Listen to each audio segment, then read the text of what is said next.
Hello and welcome. You're watching News Central TV. It's time for News Now. I am Judith, Atibi. The top stories of this hour. Nigeria police declare British national Andrew Wynne wanted on terrorism charges. Fire raises Katsina State Government House. Former British Trade Minister Kemi Badenoch launches bid to lead the Conservative Party. Details shortly. I'll begin by telling you that the Nigeria police force has declared several persons wanted for acts of terrorism and attempts at trying to overthrow Nigeria's government. The force police relations officer Olumuyiwa Adejobi, while making this known in Abuja, says that two of those declared wanted include a British national, Andrew Wynne, whose office was invaded at the Labour House, and one other, Lucky Obian, wanted for suspected acts of terrorism. Adejobi alleged that Andrew Wynne had mobilized billions in naira to his Nigerian collaborators, urging them to mobilize the public to violently storm police and military facilities to cause mayhem and destruction. This is happening after security operatives allegedly raided the National Secretariat of the Nigeria Labour Congress. NLC President Joe Ajaero has alleged that Pascal Bufia Labour House National Secretariat in Abuja was invaded by armed security operatives, both in uniform and mufti.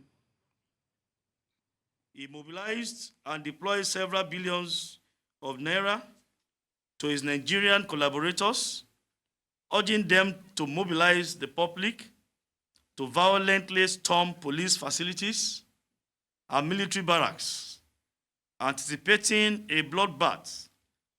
Since the commencement of investigations, Andrew Wynne has fled the country.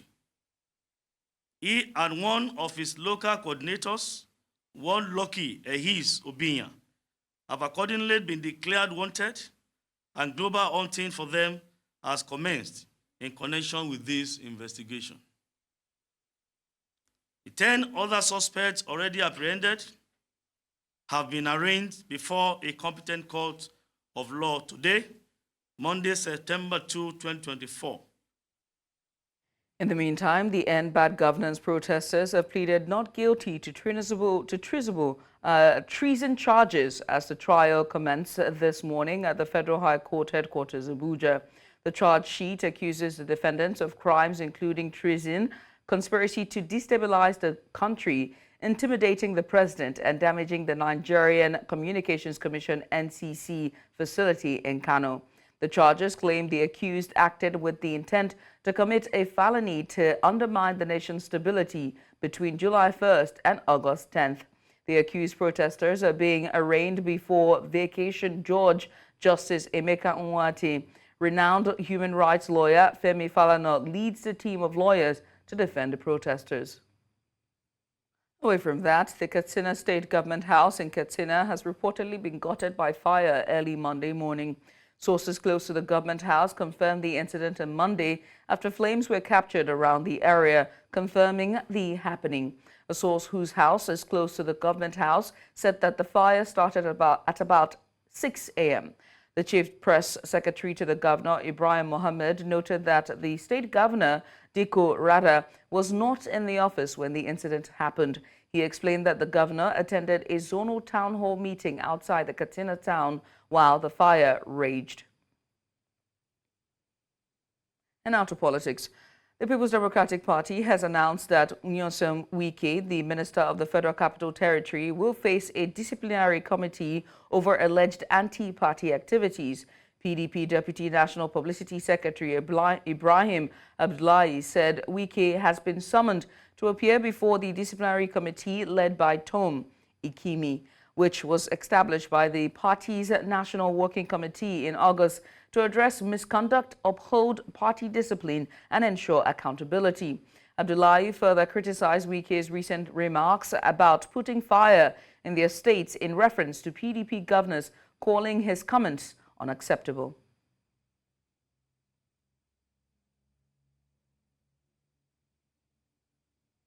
Now to the lingering fuel scarcity. Nigerians have continued to lament the continuous petrol scarcity that is currently plaguing the country as it now enters its 8th week. Vehicles continue to queue for hours outside petrol stations in anticipation of buying petrol, regardless of the price. While on the side of the government, the NNPCL has acknowledged that it owes a significant debt to petrol suppliers.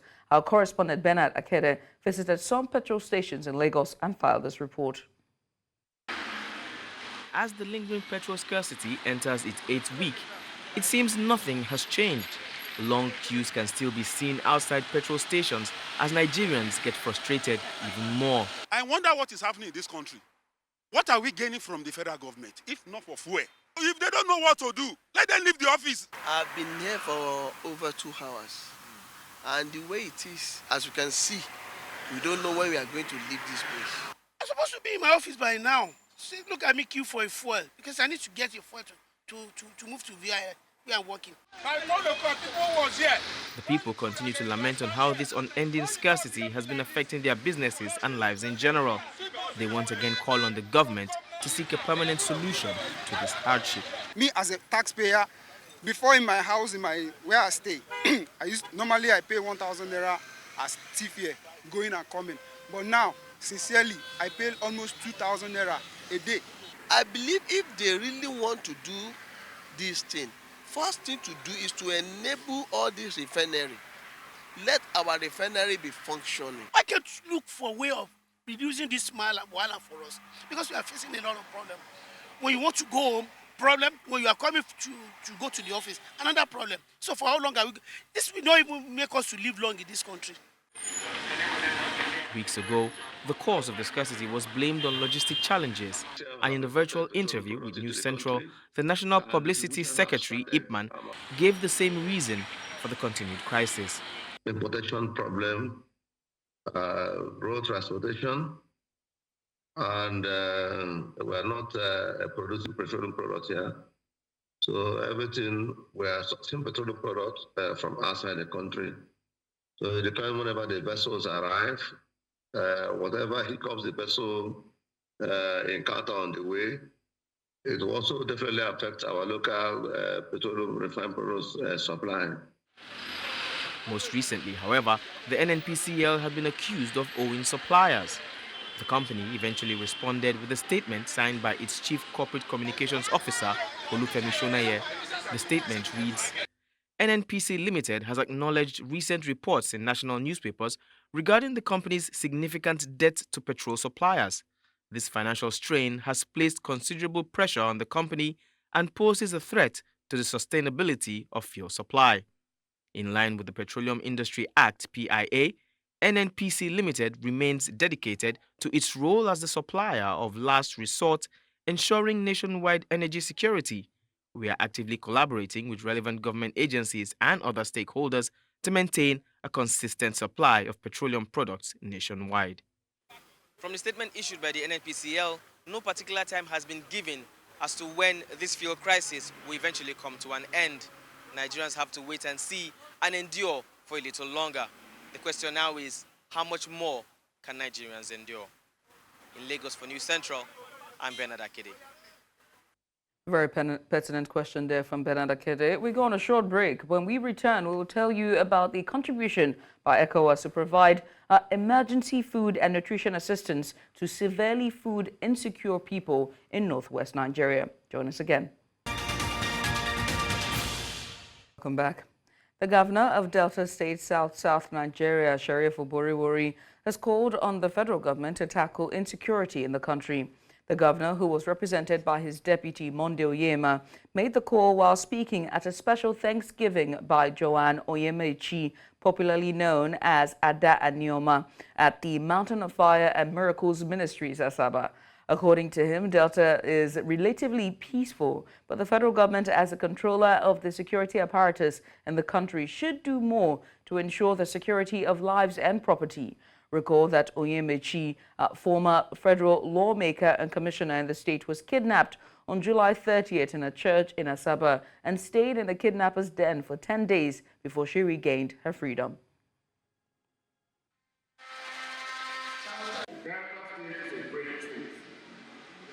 This is the reason that we are witnessing the goodness of God among us as a people and as a state. The level of insecurity in different parts of this country calls for serious concern, and we urge the federal government, which has the security apparatus to arrest the situation, to do so.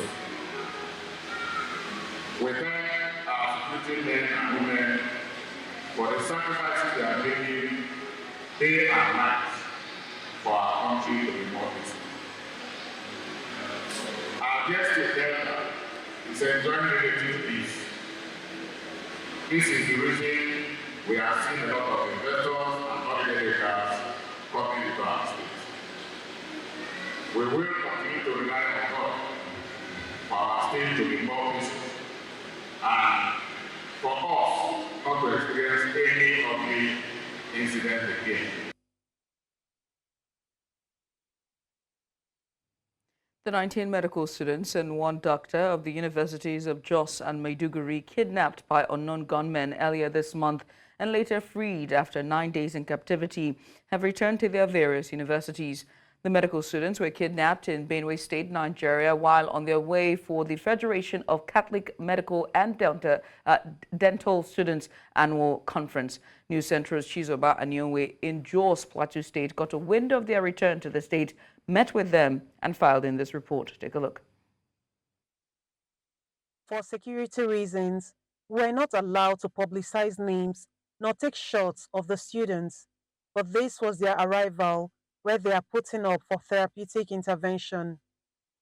We were told that 4 females and 16 males from the University of Jos in Plateau State and the University of Maiduguri in Borno State had set out for a just cause, not knowing they wouldn't get to their destination. They were stopped, kidnapped, starved, tortured, and maimed. They spent 9 days in captivity, traumatized. Quite a number of them wearing masks. I think about 10, 12 of them with assault rifles, proper, like these are guns we usually see in the hands of military men, and then seeing them being wielded by individuals on face masks and all, it was not funny. They just told us, oh yeah, into the bush. They had sticks, they were flogging us already. They just guided us into the bush there. After some 5-10 minutes walk into the bush, they asked us to stop somewhere, lie down. They retrieved our phones, collected our shoes. Some of us who had cardigans on, they took it off, and then that was where our journey began. That's on that Thursday evening. We trekked all through the night. We did not know where we were. We were just walking into the bush, barefooted. We walked up until, I think, if I'm to guess the time, I would say 10 a.m. the next morning. We were at the mercy of the weather. The rain was on us, the sun shined on us, we were beaten by fleas, just a whole lot. We didn't have food, we didn't have water. At some point, we just had to resort to drinking the water we see when the rain falls and gather on the floor. The house officer with the students said they had lost hope in the country's ability to effect their freedom, as their release was too real to be true. They just looked at us and said, the military men have arrested some of our persons and all, that we would have killed you people here. But they are not only arresting our people, they are arresting some innocent people who have done nothing too. So as a sign of goodwill, we are going to let you go. When they said, I thought it was a joke, because I was like, how do I trust these people's words? How do I take their word for it? So they say we can go. It was time for some therapeutic interventions to avoid acute traumatic stress disorder, as some of them were already presenting with some psychological disorders. On getting back here, the Vice Chancellor of the University of Jos, I would want to say a very big thank you to him. Yes, because before we could get back to Jos, he already made contacts with psychotherapists, with psychiatrists, with the religious. They made a program for us to help us ease us back. They said he really understood that we've gone through a traumatic event, and then they didn't want us to go back to our homes the way we came out. So as a way of helping us, they kept us in a place, a secure location. They provide for us everything we need, and then they brought therapists from that very day who have been coming to see us. I must say we've made significant progress given the way we came out. Among the victims is this 600-level medical student who agreed to speak this way. Putting everything together, we knew that it was God, but then the police really played their part, and then we felt very, very, very important. I think situations like these are things that gives you hope as a Nigerian, and when you understand that, okay, your life matters to the government, it gives you this sense of patriotism to the country, knowing that yes, at least the government has done something, if not for anything, even if the welfare and other things, even if it doesn't cover everybody. But I think for us personally, we would actually want to appreciate the government for what they really did. One of the victims' mother also spoke to us. I was very, very sad too. I couldn't even eat for 9 days. But now I'm very, very grateful. I give God the glory. I thank everybody that prayed for us. I'm very, very happy now. I'm excited. I can't say it all. While they remain under the close watch of their healthcare givers, one would hope that their senior colleague, Dr. Ganiyat Popola, will also be released soon and that the security architecture in Nigeria would be improved upon. In Jos for News Central, Chizoba Anyowi. The United Nations World Food Programme, WFP, welcomes a U.S. $1 million contribution by the Economic Community of West African States, ECOWAS, to provide emergency food and nutrition assistance to severely food insecure people in northwest Nigeria. In collaboration with the Nigerian Federal Ministry of Humanitarian Affairs and Poverty Alleviation, WFP will provide food and nutrition assistance to 14,000 people in Katsina and Sokoto states over 6 months. Livelihood assistance and psychosocial support will also be provided to promote social cohesion and peace among crisis-affected communities. News Central's Bettina Nweli reports. Rising inflation, conflict, and high food prices across the country have left millions of people in Nigeria struggling to feed themselves, with the Northwest region now having the highest number of hungry people in the country. The Katsina State Government has strengthened its partnership with the Economic Community of West African States, ECOWAS, to deliver critical assistance to 14,694 vulnerable individuals within the state.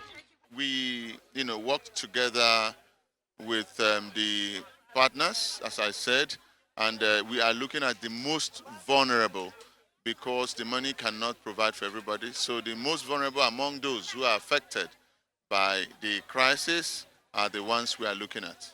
What happened was ECOWAS established a stabilization fund to assist victims of terrorism, which was expanded to also include banditry that is being witnessed here in the Northwest.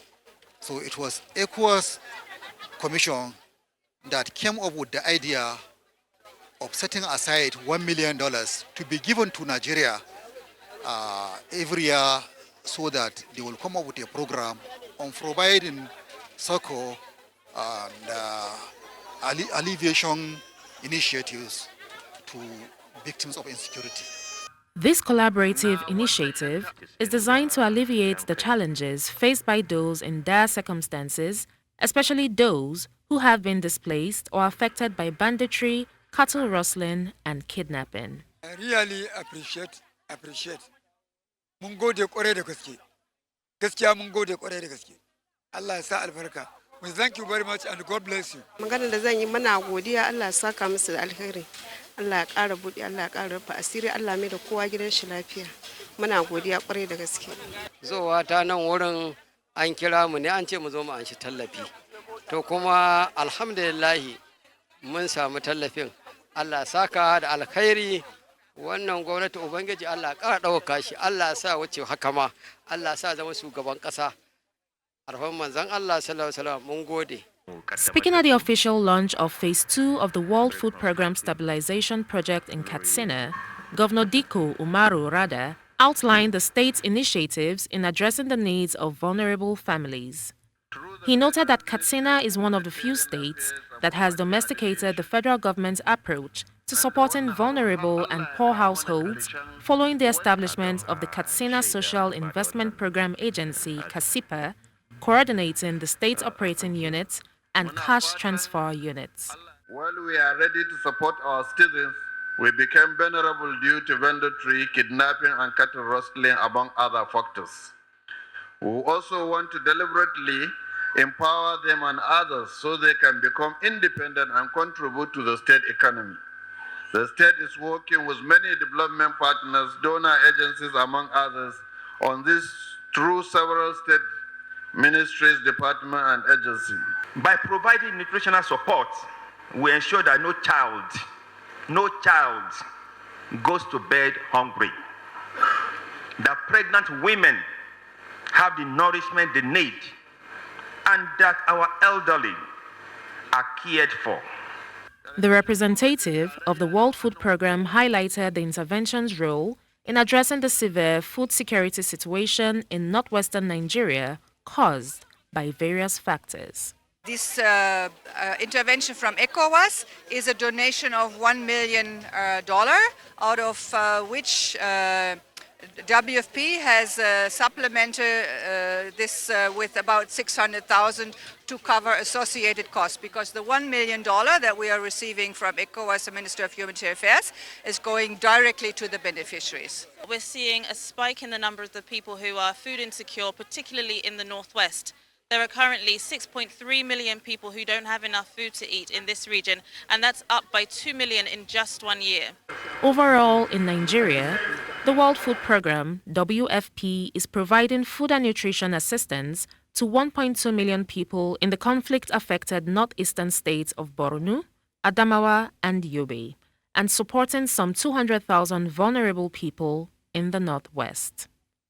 In Lagos, for News Central, I am Bettina Nweli. You're watching News Now on News Central TV. Coming up, DR Congo authorities tighten security at Makala prison after attempted jailbreak. We'll bring you details after the break. Stay with us.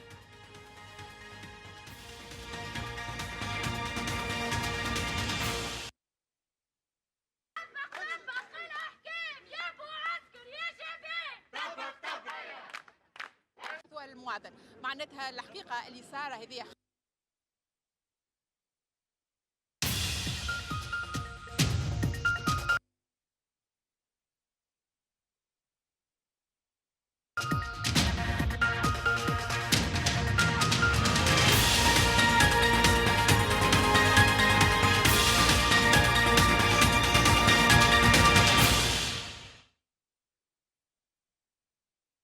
Authorities in the Democratic Republic of Congo have announced that investigations are underway following an attempted jailbreak from the country's largest prison, Makala, in the capital city of Kinshasa.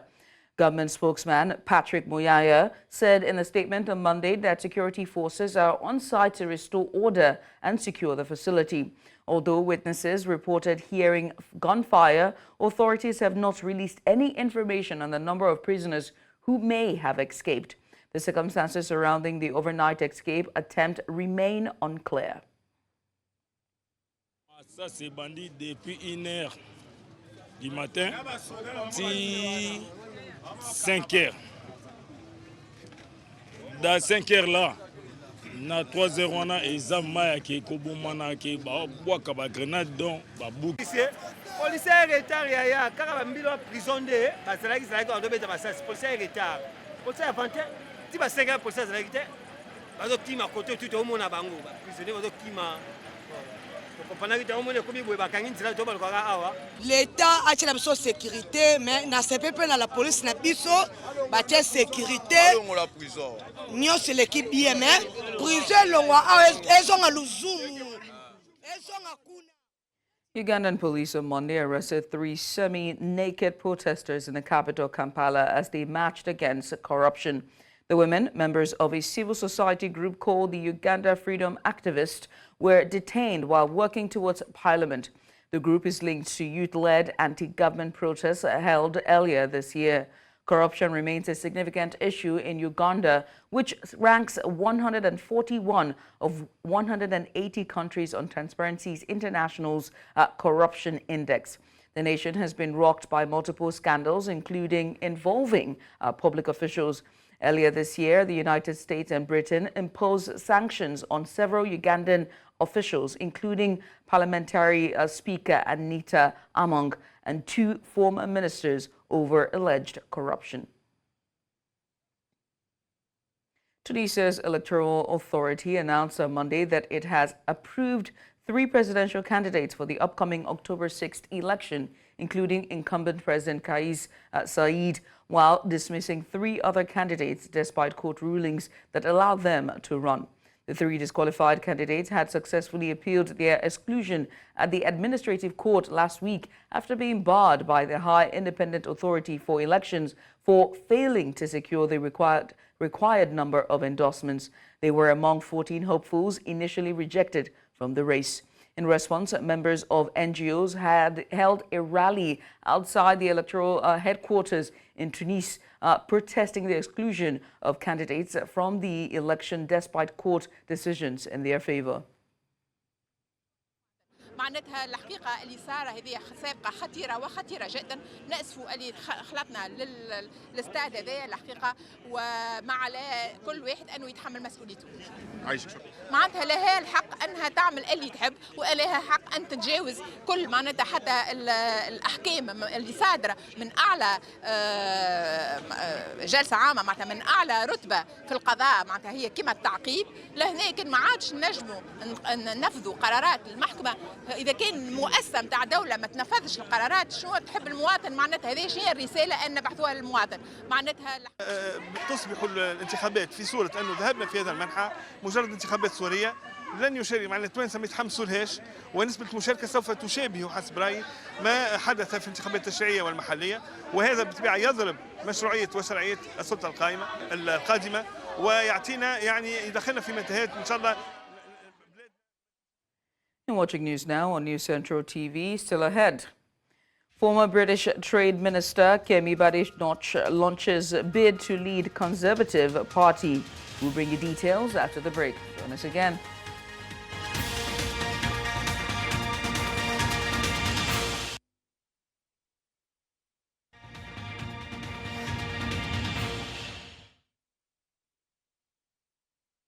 Right-wing favourite and former British Trade Minister Kemi Badenoch has launched her bid to lead the Conservative Party, replacing Rishi Sunak, who resigned after the party's historic general election defeat on July 4th.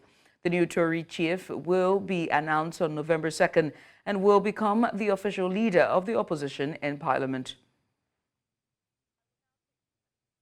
From the media, I can tell that Labour are only there because people no longer believed in the Conservatives. We dealt with some of the most profound challenges faced by any government since World War II.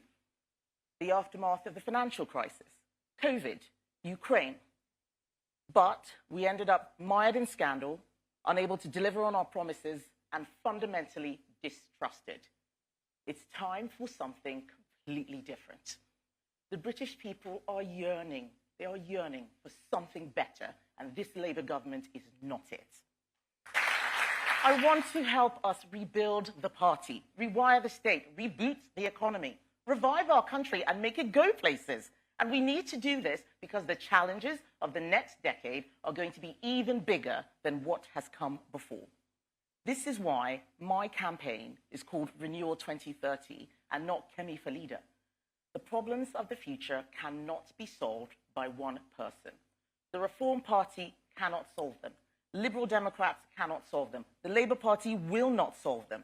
So we need to renew the Conservative Party so they can solve the problems that will plague the next decade. People in Germany's city of Erfurt have reacted to the far-right alternative for Germany's freedom, or rather victory, celebrating a landmark win in a regional vote in Thuringia. The anti-immigration party topped the polls for the first time ever in the former East German state with around 33% of the vote and was headed for a close second place in neighboring Sassenau. ich muss sagen, ich habe eine sehr geknickte Stimmung gehabt von dem Wahlergebnis.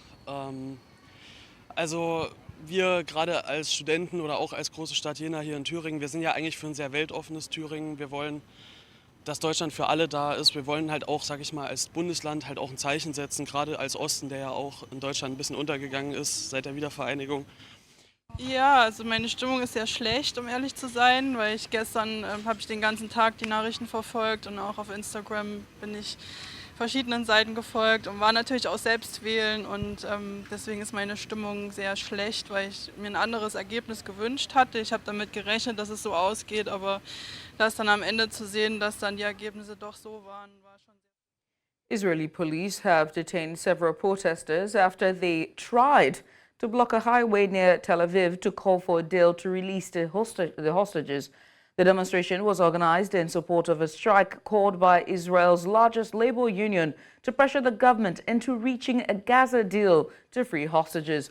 This comes a day after the Israeli army's announcement that troops had recovered the bodies of 6 hostages in a Gaza tunnel. I'm here because I feel the government has neglected the hostages.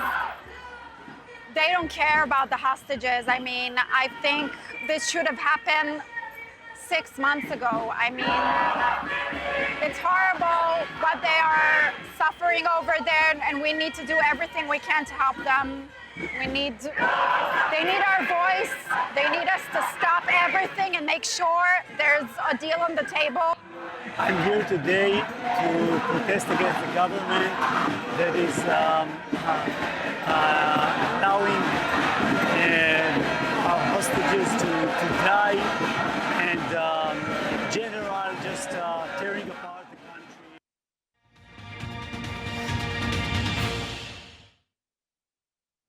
The Central Bank of Nigeria, CBN, has recently decided to terminate the appointments of all executive directors at the Nigeria Incentive-Based Risk-Sharing System for Agricultural Lending, NISAR, rising concerns about the future of agricultural financing in the country. Now, this move, approved by CBN Governor Olayemi Cardoso on Friday, is part of ongoing staff reductions at the central bank since his appointment last year. During a segment on the Business Edge show, Adetilayo Ayileola, CEO of Produce Export Development Alliance, expressed his views on who is responsible for the inadequate funding of these businesses, while Mukhtar Mohammed, CEO of Asha Investment Limited, weighed in on whether the dismissals were warranted. Take a look. Trend of the Nigerian economy, especially even when it pertains to the agricultural subsector of the economy. Agriculture in Nigeria is really doing badly at this period. And you would find out that several of these businesses were either financed to either aggregate, store, or manufacture. And then you find out that they are not able to successfully carry out this business activity. It would dramatically affect their ability to repay these loans. And I think this is one of the core fundamental issues going on with NASAR at the moment, in the sense that they are the businesses that are, it's not that, well, of course, there might be some people not willing to pay, but most businesses are not able to pay. The entire thing has largely been ground to a halt, and NASAR is unable to recover its funds. So it's obvious. Now it goes further to now say that for an organization that is supposed to de-risk agricultural lending, now falling into risky agricultural lending that it cannot recover its loan, it really tells a lot about what is not just going on in the in the organization itself, but on the larger ecosystem, especially when it comes to agribusinesses in general. It's really quite sad, and this has been a trend that has been going on and on for a while now. It was not. Like he said, most of the loans also for agricultural purposes, you and I know, did not get to the farmers. It was hijacked by the political class, recovering of those loans also being like a snail movement. There's not been any so much recovery. And you mustn't forget that you do also look at that was as a means of intervention in the agricultural subsector. And the goal of the current CBN governor is he doesn't want to do the non-monetary policy intervention any longer. So when you look at that, it's the sacking of the board. I think it was something that they should have seen coming because they have also not clothed themselves in glory with a lot of things that have happened in that space. All you need to look at what has really happened in that space is to look at. Augusto & Co., a credit rating agency, has raised concerns that Nigeria's economic reforms under President Bola Tinubu could be undermined by the proposed 6.6 trillion naira supplementary budget, the new minimum wage of 70,000 naira, and increased liquidity from federal allocations. In their latest newsletter, Augusto warned that while inflation has moderated to 33.40% in July due to a slowdown in food inflation, the risk of a renewed inflationary surge remains high. The agency highlighted that these fiscal changes could negate the positive effects of recent policies, potentially prolonging the disinflationary process and leading to further economic instability.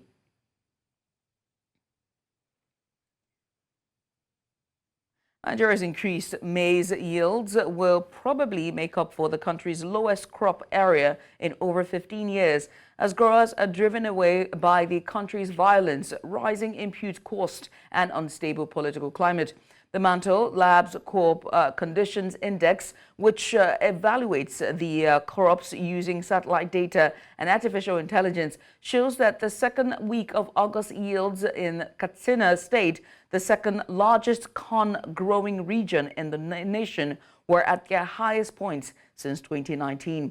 In certain other regions, crop health is either flat or marginally worse. Should Nigeria's maize yield merely hold flat on year, it would be excellent news as other African countries suffer grain shortages after a drought ravaged crops in Ghana and most of southern Africa. Oando continued its momentum from August, emerging as the top gainer this week. It's official. Oando is now classified as a SWOT, a stock valued at over 1 trillion naira.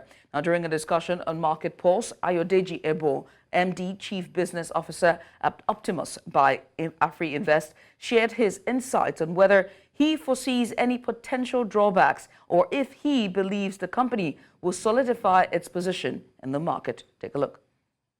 A lot of people taking profits sold today and people still bought, and the demand still remains very high. But you know, as the price improves tomorrow, the demand, if you require 1 billion for 1 million units, by the time the price continues to increase, that would also impact on the ability of what units people can buy. But the main thing is that a lot of people have bought these shares even at 10 naira this year. So there's a risk. So it's a risk reward. So for any investor coming in now, the risk is higher. Fundamentally, you know, for Oando shares, there's been a lot of interesting news about the acquisition. So fundamentally, we may say it's strong, but we've not also seen that translating into the revenue. We need to see the audited account. Right. We need to see how this will translate into that, into the bottom line before we can now affirm this particular position to that company. Indeed. Zenith Bank has released its second quarter results for 2024, revealing pre-tax profits exceeding 406 billion naira, bolstered by gains related to foreign exchange. Now, this marks an impressive 370% increase year-on-year compared to the 86.8 billion naira reported the previous year. The bank's profits were significantly enhanced by trading book gains, which surged to 871.6 billion naira in the first half of the year, up from 77.9 billion naira a year earlier. As a result, half-year pre-tax profits reached an impressive 727 billion naira, positioning Zenith Bank to potentially become the first commercial bank to achieve 1 trillion naira in profits by year-end.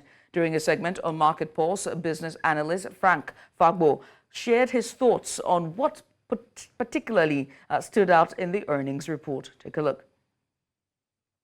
Inflation to all macro index, you see that if you can manage your expenses, as regards operations, then you're doing well. Management is the way forward. So that's the major thing that I know that stood out for me, and also the interest. If you look at their interest earnings, and cost to interest, it was barely 12%, 12.7%.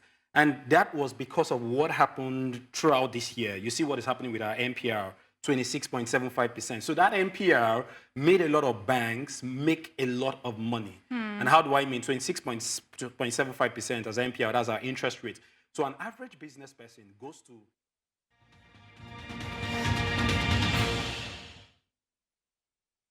The Nigeria Football Federation, NFF, has appointed Daniel Ogumodede and Fidelis Ilechukwu as assistant coaches to Augustine Aguavo ahead of the 2025 Africa Cup of Nations AFCON qualifiers. The Super Eagles will begin their campaign against Gonatro's Benin Republic in 5 days, followed by a match against Rwanda 3 days later. Ogumodede and Ilechukwu, renowned for their strong partnership, are expected to enhance the team's performance. This decision comes after the NFF's attempt to hire former VFL Stargate coach, and that's Bruno Lambadia, was touted by tax issues. Aguavon, who previously managed the Super Eagles in 2005 and 2021, will lead the team. Ogumodede and Ilechukwu's recent successes in the Nigeria Premier Football League are anticipated to boost Nigeria's chances in the qualifiers. Now, ahead of the 2025 Africa Cup of Nations qualifiers, the Cheetahs of Benet have resumed training for Super Eagles of Nigeria's clash in Uyo, Akwa Ibom. The Cheetahs will face Super Eagles at the Godswill Akpabio Stadium in Uyo in a game that is expected to be keenly contested. The players arrived in camp on Sunday and commenced training on Monday morning. Meanwhile, the Benin Football Federation has concluded plans for the team to arrive in Nigeria on Thursday. They'll observe their compulsory training at the Godswill Akpabio Stadium on Friday before the game slated for Saturday. Ghana will begin their FIFA Under-20 Women's World Cup journey against Austria on Monday, September 2nd, 2024 at the El Techo Stadium in Bogotá. Now, the Black Princesses, fresh off their gold medal win at the Africans Cup, have been in Colombia since August 14, preparing for their 7th consecutive World Cup appearance. They played 2 crucial friendlies, drawing 0-0 with Mexico and 2-2 with South Korea, which provided valuable experience ahead of the tournament. Coach Yusuf Basiji has a fully fit squad featuring key players and is confident his team is ready to battle for every point. The primary goal for Ghana this time is to break their group stage course. Stage course, having been eliminated at this stage in all their previous 6 appearances. Now, this group of players is determined to change their narrative. The match against Austria will kick off at 10 p.m. local time in Ghana.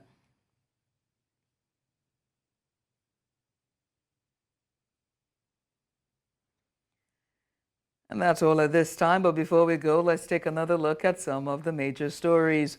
Nigeria police have declared British national Andrew Wynne wanted on terrorism charges. Fire has razed Katsina State Government House. We also told you that former British Trade Minister Kemi Badenoch has launched a bid to lead the Conservative Party. Now remember that you can send us your eyewitness report to the WhatsApp number now showing on the screen. And while you're at it, make sure to follow us on social media. We're at News Central TV. You can watch News Central live on DSTV channel 422, Star Times channel 274, Avo TV, and YouTube. Many thanks for watching. I am Judith, Atibi.